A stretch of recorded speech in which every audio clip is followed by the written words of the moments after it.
Hello everyone, आपल्याकडे 1 वर्षापूर्वी Supriya madam आल्या होत्या ट्रीटमेंटसाठी. त्यांना ऍसिडिटीचा खूप त्रास होता. आता त्या सांगतील की त्यांना ऍसिडिटीचा त्रास कसा होता, कोणत्या कारणामुळे आणि कसं बरं वाटलं आहे, किती दिवसपर्यंत त्याला ते ठीक होतं, ते सगळे डिटेल्स ते बोलतील आता. अच्छा, मी स्टाफ नर्स आहे. तर माझी नाईट शिफ्ट वगैरे असते आणि त्याच्यामुळे मला खूप ऍसिडिटी, हायपर ऍसिडिटी होती. सो मी मॅडमकडे आलेली, तर त्यांनी मला ही आमलाची पावडर दिली होती आणि अजून पण मेडिसिन होते.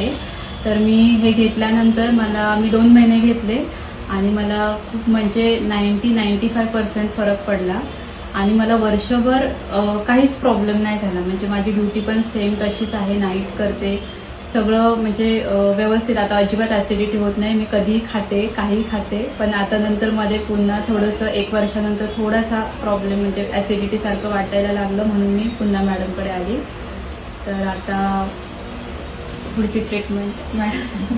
तर त्यांना ऍसिडिटीचा 1 वर्ष त्रास नाही झालाय. त्यांचा स्टाफ म्हणजे शिफ्ट वाईज ड्युटी असते, नाईट शिफ्ट वगैरे असते, स्ट्रेस असतो कामाचा, त्यामुळे ऍसिडिटीचा त्रास होत होता. ते सगळं त्यांनी डिटेलमध्ये सांगितलं. आणि आता येताना तुम्ही सोबत कोणाला आणलं? हा, माझी मैत्रीण पण घेऊन आली रेफरन्स. तिला पण त्रास होतो, सो मी मॅडमकडे घेऊन आली.